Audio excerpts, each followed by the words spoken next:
Intersex is an umbrella term that defines a collection of conditions and natural beings of a person, be it their gonads, their reproductive system, or their body development, their sex anatomy, which is different from that is considered typically male or typically female. Intersex is also not to define the whole person, but should only be perceived as being part of that person. I had a pretty amazing childhood in many ways, but quite an atypical childhood, so not typically male, not typically female, and yeah, there are consequences of living a life like that.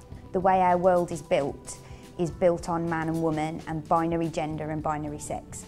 So if you fall in between those two areas, it can make things that we take for granted quite difficult. So using the changing rooms in a clothes shop or using toilets in a school. So all those things that we think are normal can be called into question if you find that you don't fit into what everybody perceives to be the norm.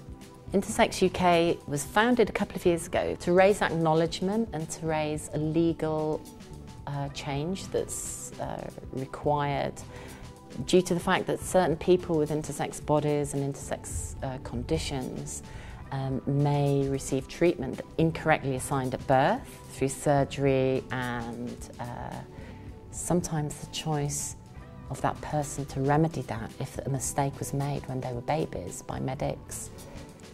That's not possible. And then they're banished to a life of difficulty and insensitivity and dysfunction and in certain circumstances infertility. Really all we need to know is that, all people need to know is every person in the UK, in fact everywhere in the world, deserves a right of human equality. Civil rights, they're the rights we have in our environment, our communities, and protected by our governments, and we collectively need a broader spectrum of rights which covers surgeries, medical treatment, legal allowances, marriage, adoption, etc.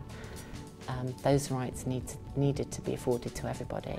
The reality is the best thing for a person with an intersex body, unless it's for a life-saving purpose, is to leave that body and let them develop naturally, and they will define their gender and their sex and who they are as human beings. That should never be defined by somebody who is guessing. I have an intersex condition called complete androgen insensitivity syndrome, which means I was born with XY chromosomes and gonads, which are testes.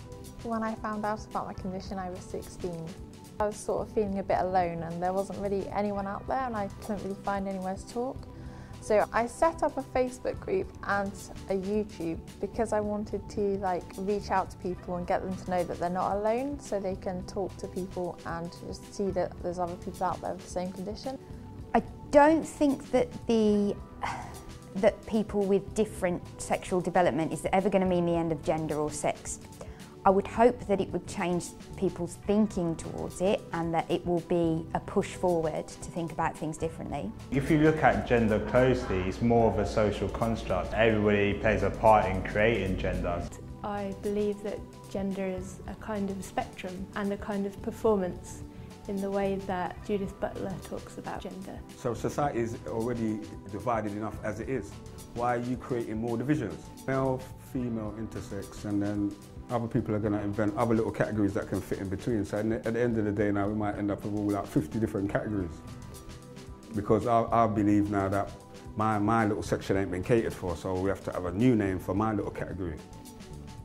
It's not about what should be, it's about what is. And there is a huge continuum. That doesn't change necessarily one's identity, one's gender identity, or their female sex or their male sex. But ultimately, most people, not all, but certainly a lot of people with intersex conditions define as male or female.